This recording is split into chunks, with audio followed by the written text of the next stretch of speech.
السلام علیکم ورحمۃ اللہ وبرکاتہ۔ اعوذ باللہ من الشیطان الرجیم، بسم اللہ الرحمن الرحیم۔ السلام علیکم ورحمۃ اللہ وبرکاتہ۔ آپ سب کو میرے YouTube channel daily Urdu info میں خوش آمدید۔ ہمارا یہ چینل جوید چودھری صاحب کے کالمز کے اوپر مبنی ہے۔ ہم ڈیلی ان کے نیا سے نیا جو بھی لوگ بنائیں گے اس کے اوپر۔ آج کا اس کالم کا ٹائٹل ہے اس اخلاق کے ساتھ۔ آج کا یہ ہمارا ٹائٹل ہے لیتھونیا بالٹک سی کا ایک چھوٹا سا ملک ہے۔ آبادی کے لحاظ سے 2 ملین آبادی ہے۔ یہ 50 سال سوویت یونین کے قبضے میں رہنے کے بعد 1990 میں آزاد ہوا۔ یہ پہلا ملک تھا جس نے 1990 میں روس سے مکمل آزادی کا اعلان کیا، اور لیتھونیا کے بعد پوری سوویت یونین ٹوٹ گئی۔ آپ اگر آج بھی سوویت یونین کے بریک اپ کی پرانی تصویریں یا ویڈیوز دیکھیں تو آپ کو ان میں لینن کا دیوہیکل مجسمہ گرتا دکھائی دے گا۔ لیتھونیا کے دارالحکومت ویلنس میں گرایا گیا تھا۔ اس کے گرنے کے ساتھ ہی آہنی پردہ بھی تار تار ہو گیا، اور دیکھتے ہی دیکھتے USSR 15 ملکوں میں تقسیم ہو گیا تھا۔ لیتھونیا کو آزاد ہوئے صرف 32 سال ہوئے ہیں، لیکن یہ 32 برسوں میں نہ صرف یورپی یونین کا حصہ ہے بلکہ یہ معاشی لحاظ سے بھی پاکستان سے آگے ہے۔ یہ بایو ٹیکنالوجی اور لیزر ٹیکنالوجی میں پوری دنیا کو لیڈ کر رہا ہے۔ آصف علی زرداری کے صدارتی دور میں اس لیتھونیا کو آزاد ہوئے صرف 20 سال ہوئے تھے۔ 2010 میں لیتھونیا کے ایک وزیر پاکستان کے دورے پر آئے۔ وزارت خارجہ نے بڑی مشکل سے صدر زرداری کو وزیر سے ملاقات کے لیے راضی کیا۔ چائے کے دوران صدر نے وزیر سے پوچھا، آپ کی آبادی کتنی ہے؟ وزیر نے جواب دیا، 2 ملین۔ صدر نے ہنس کر کہا، میں کراچی کے جس سیکٹر میں رہتا ہوں اس کی آبادی آپ کے پورے ملک سے زیادہ ہے۔ وزیر نے مسکرا کر جواب دیا، جی میں جانتا ہوں۔ صدر نے پوچھا، آپ کی کل ایکسپورٹ کتنی ہے؟ وزیر نے جواب دیا، 50 بلین۔ زرداری بلین کو ملین سمجھے اور ہنس کر کہا، آپ لوگ 50 ملین میں ملک کیسے چلا رہے ہیں؟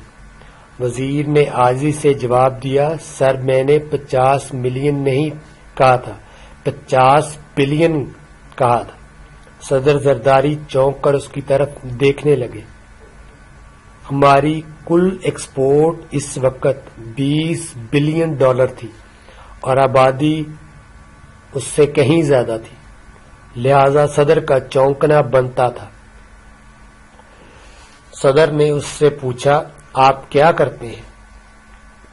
اس نے جواب دیا، ہماری میجر ایکسپورٹس لیزر اور بایو ٹیکنالوجی ہیں۔ ہم نے 15 سال قبل 2 درجن کمپنیاں بنائی تھیں جو اب بایو ٹیکنالوجی اور لیزر میں دنیا کو لیڈ کر رہی ہیں۔ صدر نے کہا کہ اس کی کامیابی کی 3 بڑی وجوہات کیا ہیں؟ وزیر نے ہنس کر جواب دیا کہ پہلی، ہماری یونیورسٹی آف ویلنس 1579 میں بنی تھی، پہلی وجہ یہ ہے۔ دوسری وجہ یہ کہ ہمارا ٹیکس سسٹم بہترین ہے۔ لیتھونیا دنیا کا واحد ملک ہے جو انفرادی اور تجارتی دونوں سطحوں پر صرف 15% ٹیکس لیتا ہے۔ تیسری وجہ، ہم اپنے پروفیسرز اور تاجروں دونوں کو عزت دیتے ہیں اور ان دونوں نے ملک کو باعزت بنا دیا۔ ملاقات ختم ہو گئی۔ یہ واقعہ سنانے کے بعد میرا آپ سے ایک سوال ہے، ہم لوگ پہلی دنیا کو پہلی دنیا اور تیسری دنیا کو تیسری دنیا کیوں کہتے ہیں؟ آپ یقیناً 10-15 وجوہات بتائیں گے، لیکن میری نظر میں تیسری دنیا تیسرے درجے کی سوچ ہے اور تیسرے درجے کی اخلاقیات کی وجہ سے تیسری دنیا کہلاتی ہے۔ آپ آج انفرادی سطح پر اپنی اخلاقیات اور سوچ کو پہلے درجے پر لے جائیں، آپ کل فرسٹ ورلڈ کے فرسٹ پرسن بن جائیں گے۔ بالکل اسی طرح جب کوئی ملک اپنی سوچ اور اپنی اخلاقیات کو پہلے درجے پر لے آتا ہے تو وہ فرسٹ ورلڈ میں داخل ہو جاتا ہے۔ ہم اگر آج امریکہ میں پاکستانی سوچ اور اخلاقیات نافذ کر دیں تو دنیا کی واحد سپر پاور چند برسوں میں پاکستان بن جائے گی، اور ہم اگر آج پاکستان میں امریکی کریکٹر اور امریکی تھنکنگ لے آئیں تو ہم چند برسوں میں امریکہ کے راستے پر چل نکلیں گے۔ ہمیں یہ سمجھنا ہوگا دنیا میں سسٹم اہم نہیں ہوتا، سسٹم چلانے والے لوگ اہم ہوتے ہیں۔ لاطینی امریکہ کے 25 ملکوں میں امریکی سسٹم ہے، لیکن ان میں سے کوئی ایک ملک بھی امریکہ نہیں بن سکا۔ کیوں؟ کیونکہ ان کے پاس صرف سسٹم ہے، سوچ اور اخلاقیات نہیں، چنانچہ وہاں سسٹم فیل ہو گیا۔ ہمارا مسئلہ بھی سسٹم نہیں، اخلاقیات اور سوچ ہے، اور سوچ کی حالت یہ ہے۔ مصطفیٰ نواز کھوکھر 10 نومبر تک پیپلز پارٹی کے سینیٹر تھے۔ انہوں نے اعظم سواتی کے حق میں 3 ٹویٹس کر دی، اور آصف علی زرداری نے فروخ ایچ نائک کے ذریعے ان سے استعفیٰ لے لیا۔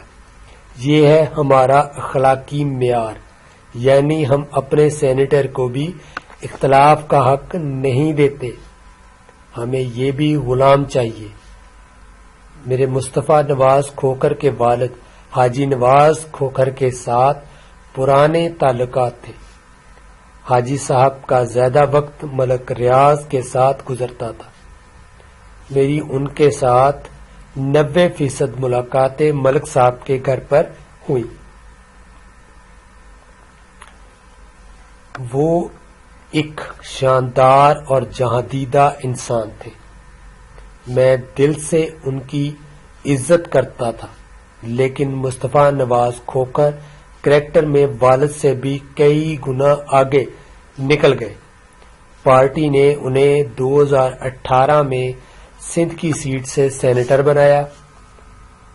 یہ ان پر بہت بڑا سیاسی مہربانی تھی، لیکن یہ اس مہربانی کے باوجود پارٹی سے اختلاف کرتے رہے۔ پیپلز پارٹی نے مارچ 2021 میں یوسف رضا گیلانی کو سینٹ میں اپوزیشن لیڈر بنانے کے لیے باپ پارٹی کے ووٹ لیے تھے۔ مصطفیٰ نواز کھوکھر نے اس حماقت پر پارٹی سے کھل کر اختلاف کیا۔ ان کا کہنا تھا، ہم نے چند دن میں قبل باپ پارٹی کے خلاف الیکشن لڑا اور ہم آج ایک چھوٹی سی سیٹ کے لیے ان سے ووٹ لے رہے ہیں۔ کیا یہ اخلاقی طور پر ٹھیک ہے؟ دوسرا، ہم نے نون لیگ سے وعدہ کیا تھا ہم یہ سیٹ انہیں دیں گے، لیکن ہم نون لیگ سے ووٹ لینے کے بعد وعدے سے پھر گئے۔ پارٹی ان ریمارکس پر ان سے ناراض ہو گئی۔ یہ اس وقت بلاول بھٹو کے ترجمان تھے۔ یہ عہدہ ان سے واپس لے لیا گیا۔ یہ اس وقت بھی مستعفی ہونے کے لیے تیار تھے، لیکن پھر پیپلز پارٹی کا لانگ مارچ شروع ہو گیا اور استعفے کا معاملہ ٹل گیا۔ مگر اب ان کی گستاخی پسند نہیں کی گئی اور ان سے استعفی لے لیا گیا۔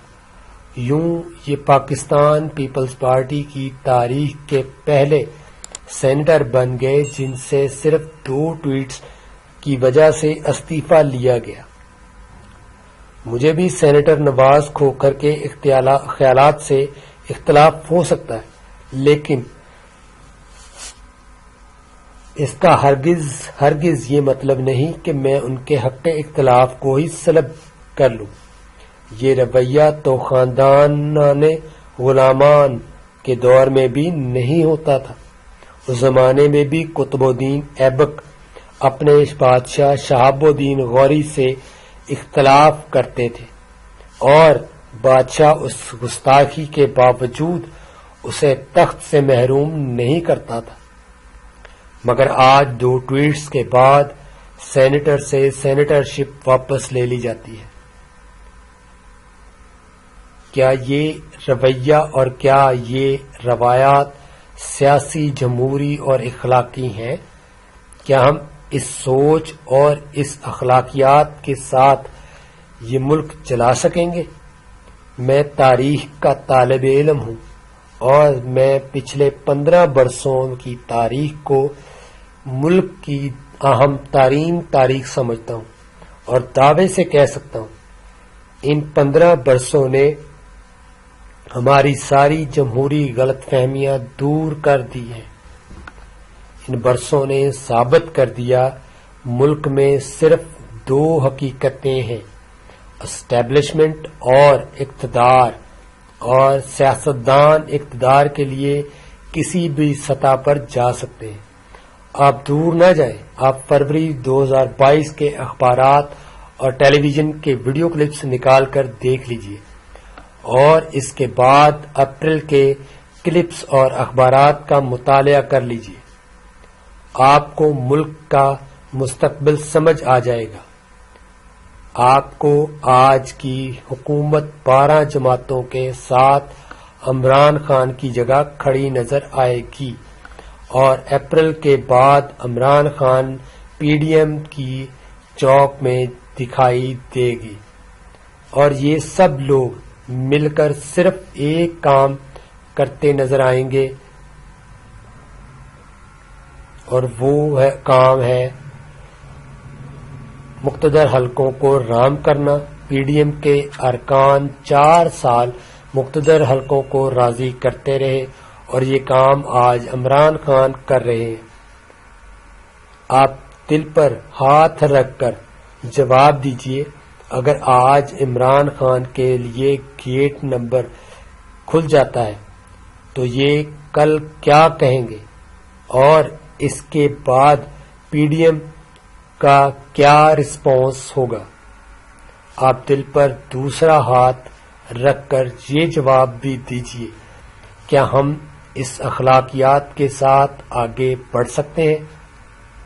چین کے دانشور کنفیوشس نے 2500 سال قبل کہہ دیا تھا، انسان اگر کریکٹر کھو دے تو یہ سب کچھ کھو دیتا ہے، اور ہم بدقسمتی سے منحوس القوم اس جوہر سے محروم ہو چکے ہیں، اور مصطفیٰ نواز کھوکھر ان حالات اور اس اخلاقیات میں واقعی ایک ہیرا انسان ہے، اور ان میں کم از کم اپنے ضمیر کے مطابق آواز اٹھانے کی جرت تو ہے، جبکہ باقی تمام لوگ بڑے بڑے ناموں کے ساتھ ہاتھ جوڑ کر کھڑے ہیں اور سانس تک لینے کی غلطی نہیں کر رہے، اور یہ وہ رویہ ہے جس کی وجہ سے لتھونیا فرسٹ ورلڈ اور ہم تھرڈ ورلڈ ہیں۔